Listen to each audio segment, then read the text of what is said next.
یقیناً ماہ رمضان المبارک اللہ رب العزت کی ایک عظیم نعمت ہے، اور عام طور پر جو نعمت ہمیں حاصل ہوتی ہے اس نعمت کی ہمیں قدر نہیں ہوتی، اور جو نعمت ہمیں حاصل نہیں ہوتی اس کی طلب ہمارے دل میں ہوتی ہے۔ اس کا تقاضا یہ ہے کہ اس مہینے کی آمد پر رب کریم کا شکر ادا فرمائے۔ اس مہینے کی آمد سے 2 مہینے پہلے سے نبی پاک صلی اللہ علیہ وسلم اس مہینے کا تذکرہ شروع فرما دیتے تھے۔ جب ہاتھوں کو اٹھاتے تو دعا کرتے اللہم بارک لنا فی رجب و شعبان۔ حضور علیہ السلام کی یہ دلچسپی ہمیں بتا رہی ہے کہ یہ لمحات کتنے قدر والے ہیں، کتنے قیمتی ہیں۔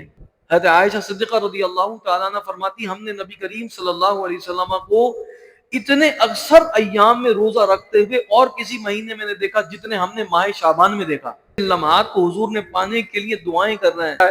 آپ دیکھیں اللہ تبارک و تعالیٰ نے اس مہینے کو خوبصورتی عطا کی، یہ سال کے 12 مہینوں میں گھومتا ہے، اس لیے کہ کوئی شمسی مہینہ اس مہینے کی فیضان سے محروم نہ رہ جائے۔ ہر شمسی مہینہ اس ماہ رمضان کے مہینے سے برکتیں اور فیض لے رہا ہے۔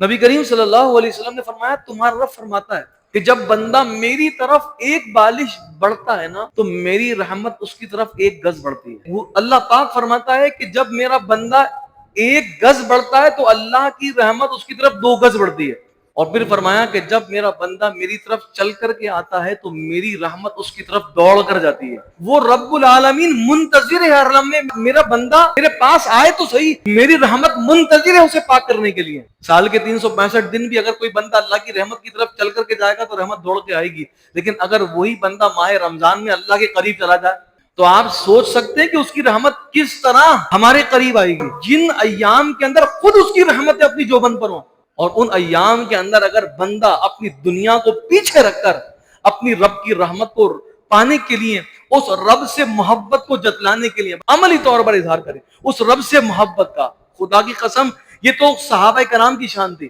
کہ واقعی وہ اگر محبت کا دعویٰ کرتے تھے تو محبت کے دعوے میں پورا اترتے تھے۔ ایمان والے اللہ سے شدید محبت کرتے ہیں، تو جن کو محبت الہی کا فیضان ملتا ہے نا ان کی ادائیں بڑی الگ ہو جاتی ہیں۔ حضرت عبداللہ بن مخزم رضی اللہ تعالیٰ صحابی رسول ہیں، محبت الہی میں ہر وقت وارفتہ رہتے تھے، دعا مانگ رہا یا اللہ مجھے اس وقت تک موت نہ دینا جب تک میرا ہر عضو تیری راہ میں تکلیف برداشت نہ کر لے۔ یہ دعا آپ مانگا کرتے۔ جنگ یمامہ کا جب موقع آیا نا، حضرت عبداللہ بن فرماتے ہیں میں نے اس حالت میں پایا ان کو کہ ان کے سارے جسم پر تلواروں کے نشانات تھے۔ اس وقت کیا پوچھتے ہیں کیا افطار کا ٹائم ہو گیا؟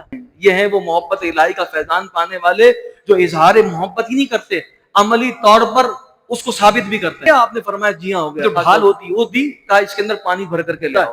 کہتے ہیں میں جیسے ہی پانی لینے کے لیے گیا یہاں سے ان کی روح قبض سے انطری سے پرواز کر گئی۔ اور لطف کی بات یہ ہے کہ جنگ یمامہ رمضان میں تو ہوئی نہیں، روزہ نفلی روزہ تھا۔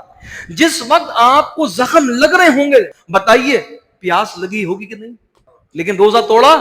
روزہ نہیں توڑا۔ اس حالت کے اندر بھی روزہ ترک نہیں کر رہا ہے، لیکن ہم روزہ چھوڑنے کے بہانے تلاش کرتے ہیں۔ لوگ مسئلہ پوچھتے ہیں بھائی ڈائبٹیز کا مریض ہوں چھوڑ سکتا ہوں؟ آپ دیکھیں کہ ہم تو چھوڑنے کے بہانے تلاش کر رہے ہیں۔ ہم تو سوچتے ہیں کہ تراویح یار پڑھی نہیں آتی، 20 رکعتیں کیسے پڑھیں گے۔ ایک یہ لوگ ہیں کہ دعا مانگ رہے ہیں یا اللہ اس وقت تک موت نہ دینا جب تک تیری راہ کے اندر ایک عضو پر تکلیف نہ گزر جائے۔